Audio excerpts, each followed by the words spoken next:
안녕하십니까. 자, 이번 강의는요. 페이지 490페이지 도급입니다.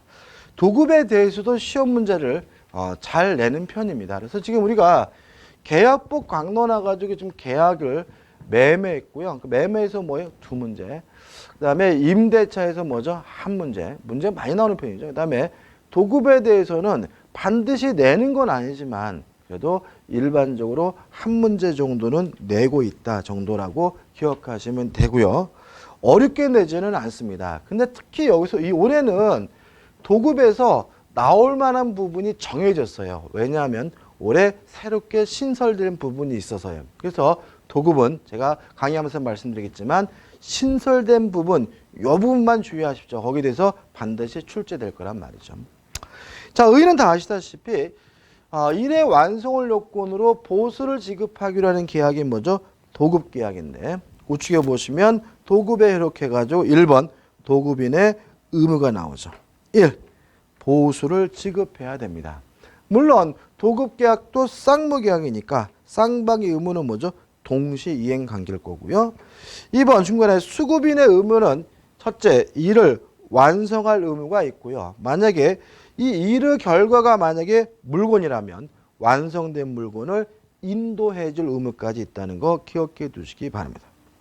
그 다음에 3. 수급인의 담보 책임 해가지고 담보 책임을 성질해가지고 무과실 책임이고 또 임의 규정이다라는 것은 매매에 나와 있는 것과 똑같은데 다른 점은 뭐냐면 넘겨보시면 1. 하자 보수 청구권이 인정이 됩니다. 우리 매도인의 담보집에서 제가 중요하지 않기 때문에 말씀을 안 드렸는데 매매에서는요. 하자 보수 청구권이 인정되지 않아요. 고장난 것을 고쳐달라고 청구할 수가 없어요. 매매에서는. 그렇지만 도급에서는 하자 보수 청구권이 인정된다는 거 기억해 두시기 바라고요. 3번 물론 이러한 하자로 인해서 계약의 목적을 달성할 수 없다면 계약을 해지하는 것이 가능하겠죠. 그 다음에 3번 해가지고 담보 책임이 면책 및 면제가 나오는데 일단 기본적인 전제는 도급인의 담보 책임에 관한 민법 규정은 임의 규정이기 때문에 특약으로서 면제할 수도 있고 면책하는 것도 가능해요. 다만 조심할 것은 양가를 위반해가지고 담보 책임 면제 특약에서 670조의 내용이 나오는데 제가 읽어보면 수급인은 담보 책임이 없었음을 약정한 경우에도 알고 고지하지 아니한 사실에 대하여는 그 책임을 면하지 못합니다. 다시 한번요. 담보 책임에 관한 민법 규정은 임의 규정입니다. 따라서 특약으로서 배제할 수는 있지만 알면서도 고지하지 아니한 사실에 대해서는 책임이 어떻게 해요? 면책되지 않고 계속 유지가 된다는 거 꼭 기억해 두셔야 돼요. 그 다음 담보 책임의 존속기간 해가지고 원칙은 1년입니다. 우측에 특직해서 예외 10년이 나오지만 중요한 거 아니고요. 그 다음에 도급의 종료해가지고 1번 완성 전에 도급인의 해제권 읽어보시면 되고 2번 도급인이 파산 선고를 받은 경우는 도급계약을 해지할 수 있다는 말이 나오죠. 자, 장류도 문제 풀을까요? 어렵지 않습니다. 도급에 관한 설명으로 옳지 않은 것은 1번 도급인은 특별한 사정이 없는 한 그 완성된 목적물 인도와 동시에 보수를 지급해야 한다. 왜요? 쌍무계약은 통시이행 관계니까요. 맞죠? 2번 도급인의 일의 완성 전에는 성취된 부분에 하자가 있더라도 수급인에게 하자 보수를 청구할 수 없다. X죠? 뭐 완성되든 안 하든 간에 하자가 있다면 보수를 청구하는 건 당연한 거. 답은 뭐죠? 2번이죠. 3번 천재지변 등의 불가결인 공사가 지연된 경우 지체보상금에 대한 약정이 있어도 수급인은 지체상금을 지급할 의무가 없다. 왜요? 천재지변이니까요. 4번 도급인이 파산 선고를 받은 경우 수급인의 계약을 해지할 수 있지만 도급인을 상대로 계약 해지는 손해배상을 청구할 수 없다. 왜요? 파산입니다. 그죠? 그래서 우리 임대차에도 마찬가지인데 임차인이 파산 선고 받으면 임대인이 해지 통고할 수 있고요. 따라서 6개월이 지나면 임차권 소멸되는데 그때는 손해배상을 청구 못해요. 이것도 마찬가지입니다. 도급인이 파산 선고를 받으면 수급인의 계약을 뭐 할 수 있어요? 해지할 수는 있지만 손해배상을 청구하지 못해요. 5번 수급인이 완성기한 내 공사를 완성하지 못하고 그 기한을 넘겨 도급계약이 해제된 경우 그 지체 상금 발생의 시기는 완공한 다음 날부터이다. 이것도 어떻게 맞는 질문이에요. 중요하진 않아요. 문제는 이게 뭐냐면 넘기시면 중요해 나와요. 여행 계약이죠. 가로 제가 써놨죠. 2016년 신설입니다. 그래서 올해 새로 신설된 부분이기 때문에 반드시 여행 계약에 낼 거예요. 그래서 도급 계약은 뭘 집중하시냐면 여행 계약을 집중하시되 다만 상식적이지 않은 내용에 집중하실 필요가 있어요. 의의는 뭐 당연한 거고. 자, 여행 계획하면 이제 뭘 생각하시면 돼요? 여러분들 자주 가시는 패키지 해외여행을 생각해 보세요. 자, 두 번째, 여행 개시 전에는 아무 때나 시작하기 전에는 아무 때나 계약을 해제할 수가 있습니다. 다만 여행자는 상대방에게 손해는 배상해 줘야 됩니다. 꼭 기억해 두시고. 그 다음에 3번, 부득이한 사유가 있으면 계약을 뭐 할 수 있어요? 해지할 수가 있는데 1번에서 후반부에 물론 과실로 인한 생긴 사유라면 손해배상해야 된다는 거 주의하시기 바라고요. 그 다음에 2번 보시면 제1항에 따라 계약이 해지된 경우에도 계약상 귀환 운송 의무가 있는 여행 주최자는 여행자를 귀환 운송할 의무가 있습니다. 아마 작년에 올해는 여기서 답이 나올 것 같아요. 그러니까 어떤 이유든지 간에 해외여행 계약이 해지되든 해제되든 뭐 싸움박질을 하든 어떻든 간에 귀환 의무는 반드시 지켜줘야 됩니다. 그래서 앞에 나오는 말이 어떤 말이 나오더라도 여행 주최자는 반드시 여행자를 뭐 해야 돼요? 귀환, 한국에까지 어떻게 해요? 데려다 줘야 될 의무가 필수적이라는 거 머릿속에 꼭 기억해 두시기 바라고요. 그 다음에 3번, 해지로 인하여 추가로 비용이 발생했다면 그 원인을 제공한 사람이 그 비용을 부담하고, 또 만약에 누구의 원인 책임도 아니라면 반씩 부담한다는 당연한 얘기가 나와 있고요. 4번, 대금 지급 시기가 나와 있는데 종료 후 지체 없이 지급합니다. 꼭 기억해 두세요.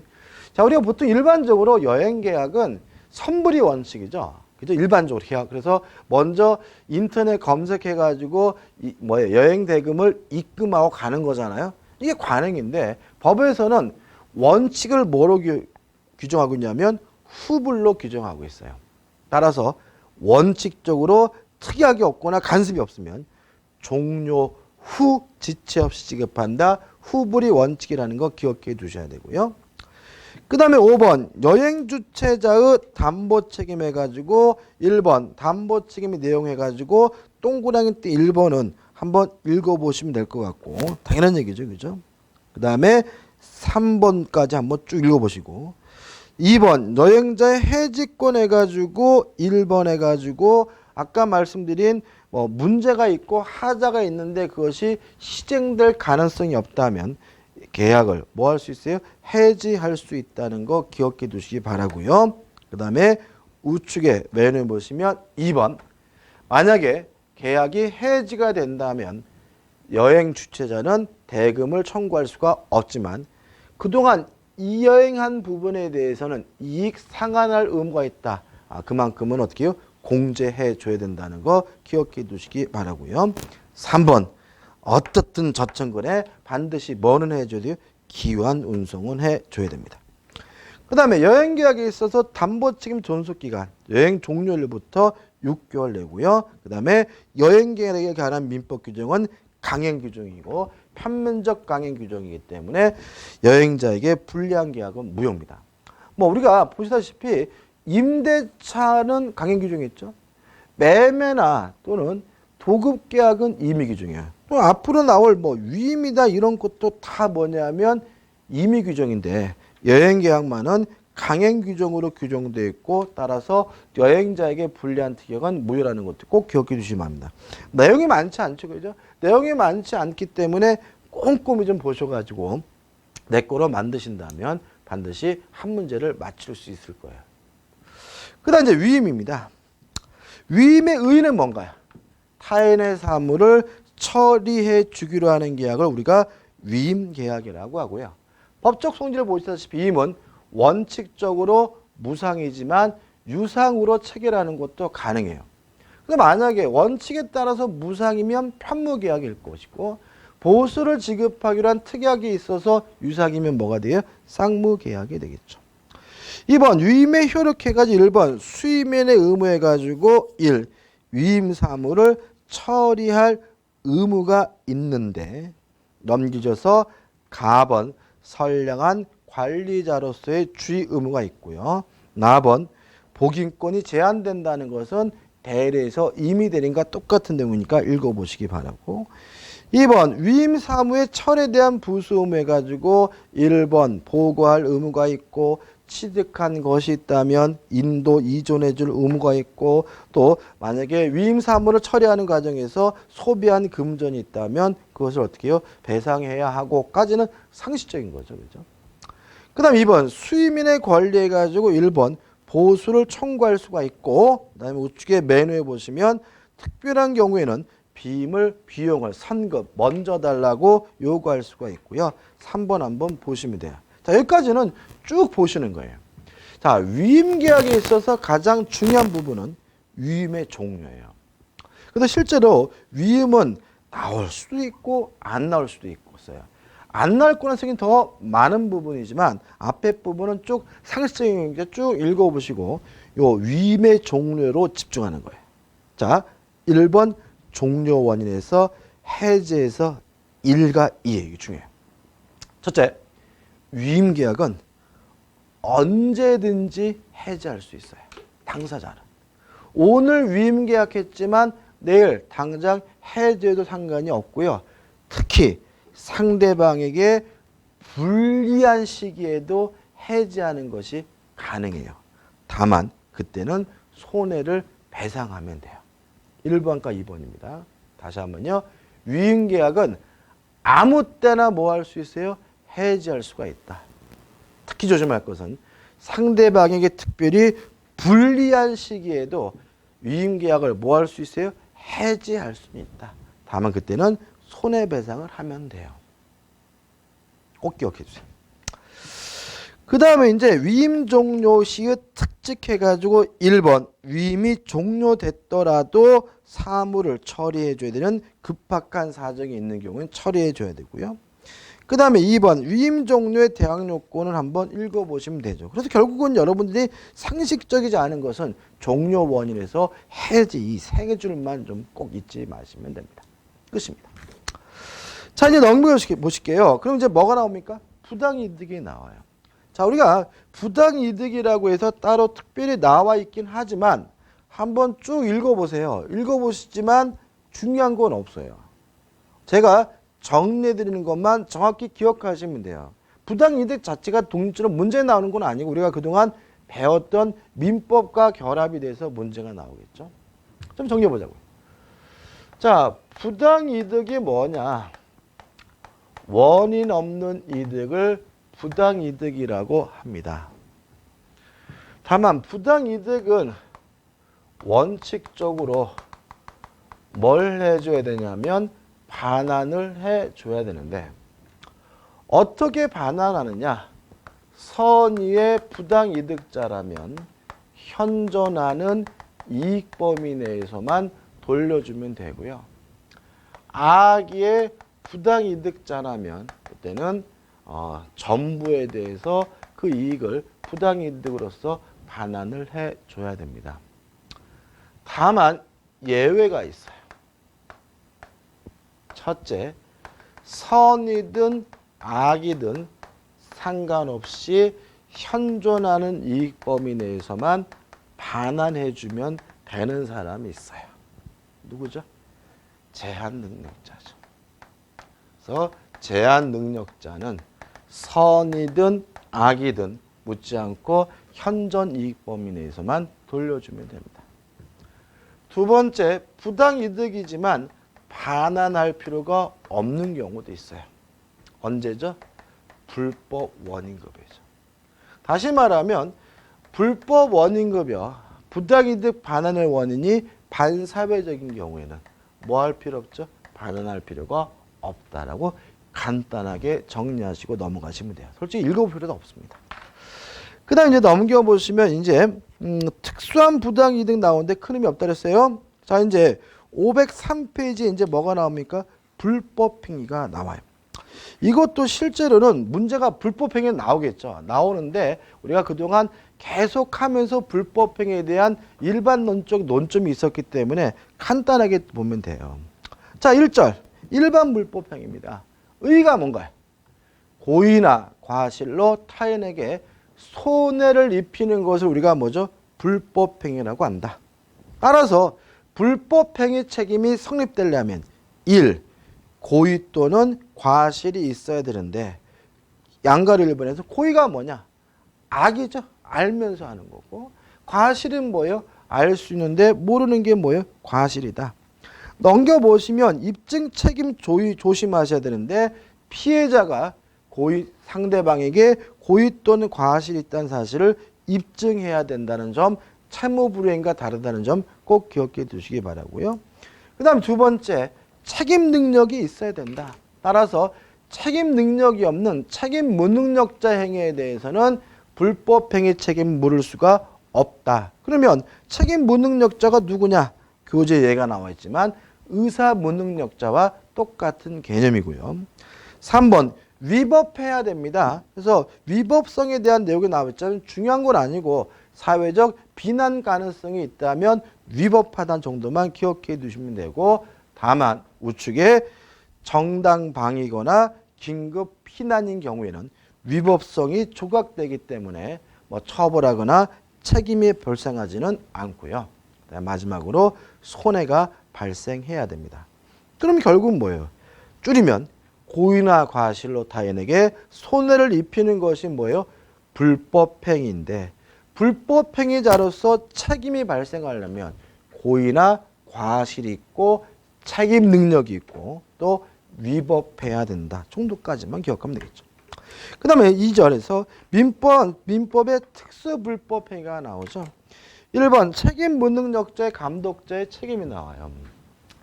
이해를 돕기 위해서 좀 설명을 드리면 최근에 그 용인에서 그 11살 먹은 초등학생이 옥상에서 벽돌을 던졌죠. 그래서 밑에 있던 그 아주머니 한 분이 가슴 아프게도 맞아가지고 돌아가셨잖아요. 근데 최근에 우리 재판부가 그 11살 먹은 아이에 대한 책임 능력을 부정을 했어요. 뭘 부정했다고요? 책임 능력을 부정했다고요. 왜 그러냐면요. 만약에 이 11살 먹은 아이에게 책임 능력이 인정되면 요 11살 먹은 아이에게 불법 행위를 원인으로 뭘 청구해야 돼요? 손해배상을 청구해야 돼요. 11살 먹은 아이가 재산이 얼마나 되겠어요? 없잖아요. 그죠? 따라서 만약에 우리 지금 판례처럼 11살 먹은 아이에게 책임 능력이 부정되면 1. 감독자에게 책임이 부과됩니다. 어머니, 아버지에게 뭐가 부과돼요? 책임이 부과돼요. 그래서 그 유가족 분들은 그 아이의 어머니, 아버지에게 뭘 청구하게 돼요? 손해배상을 청구할 수 있게 되는 거죠. 그래서 재판 관계가 아주 묘해집니다. 오히려 그 아이 측에서 어머니, 아버지가 우리 아이는 책임 능력이 있다라고 주장을 해요. 그래야 감독자가 뭐라는지요? 책임을 안 지니까. 오히려 피해자 측에서 상대방 측에서 저 아이는 책임 능력이 없다라고 주장을 해요. 그래야 누가요? 어머니, 아버지, 감독자에게 무엇을요? 책임을 인정하게 되니까요. 그것이 뭐예요? 1번 책임 무능력자의 감독자 책임이죠. 2번 사용자 책임은 쉽게 말씀드리면 직원이 잘못했다면 사장이 뭘 져요? 책임을 진다는 얘기고요. 주의하실 것은 단서본 보시면 밑에서 보시면 5번째 보시면 원칙적으로 사용자가 피용자 행위에 당연히 뭘 져야 돼요? 책임을 져야 되는데 자신에게 고의나 과실이 없다는 사실을 입증을 하면 그때는 손해배상 책임을 뭐 할 수 있어요? 면할 수는 있지만 쉬운 건 아니겠죠. 뭐 1번도 마찬가지고요. 그 다음 넘겨보시면 공작물 등의 점유자와 소유자의 책임이 나오는데 일단 공작물의 하자 등으로 인해서 손해가 발생하면 점유자가 손해를 배상해요. 만약에 책임을 면하려면 조심할 것은 뭐냐면 점유자가 모든 주의무를 다했다면 그때는 누가 책임을 지냐면 소유자가 손해배상 책임을 져요. 그렇죠, 얘기죠. 다시 한번요. 공작물의 하자로 피해가 발생했다면 일단 누가 책임집니까? 점유자가 책임을 집니다. 다만 점유자가 모든 주의무를 다했다는 사실을 입증하면 그때는 2차적으로 소유자가 책임을 집니다. 4번 동물의 점유자의 책임 무슨 말인지 아시겠죠? 그죠? 이것도 동물이 개가 사람 물면 개의 누가요?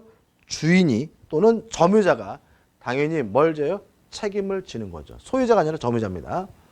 다만 책임을 다했다는 사실이 그때는 예외적으로 책임을 면할 수가 있죠.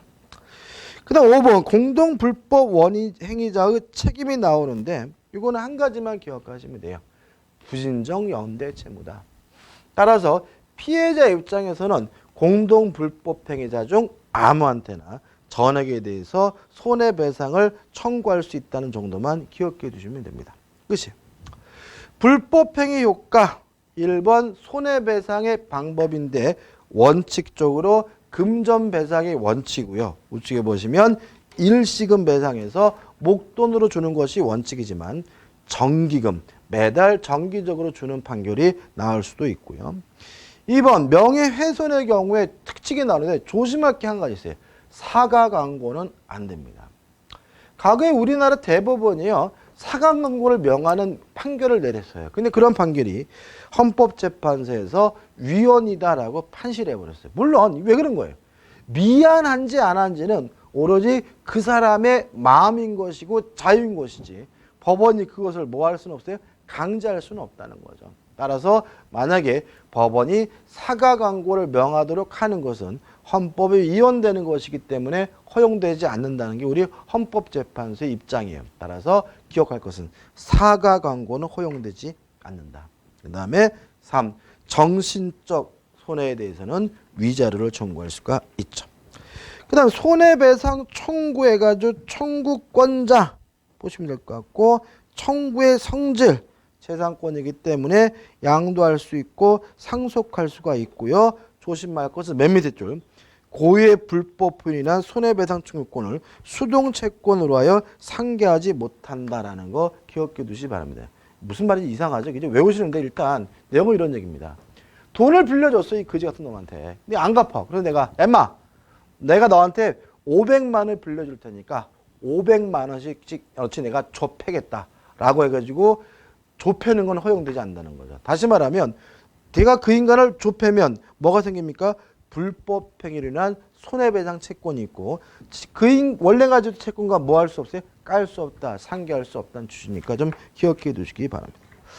그 다음 넘겨보시면 손해배상자의 제의 한번 읽어보시고 그다음에 마지막으로 소멸시효는 우리가 앞에 했던 거지만 다시 한번 보시면 안날로부터 3년 불법 행위 시부터 10년이라는 소멸시효에 걸린다는 거 꼭 기억해 두시기 바랍니다. 자, 기본 예제가 나오죠. 공작물의 점유자 및 소유자의 책임에 관한 설명을 옳지 않은 것은 1번 전기 그 자체는 공작물에 해당하지 않는다. 뭐 전기 자체가 공작물은 아니겠죠. 2번 공작물의 점유자에게는 면책 사유가 인정되지 않는다. X. 일단 점유자가 책임을 지되 점유자가 주의 의무를 다했다면 누가요? 소유자가 책임을 지죠. 다시 말하면 점유자는 면책되고 소유자가 책임을 지니까 답은 뭐죠? 2번이겠죠. 3번 피해자에게 손해배상을 한 점유자 또는 소유자는 그 손해 원인이 된 책임 있는 자에게 구상권 행사할 수 있다. 너무나 당연한 거고요. 4번 공작물 책임이 인정되기 위해서는 공작물의 하자와 손해 사이에 인과관계 물론 있어야 되고요.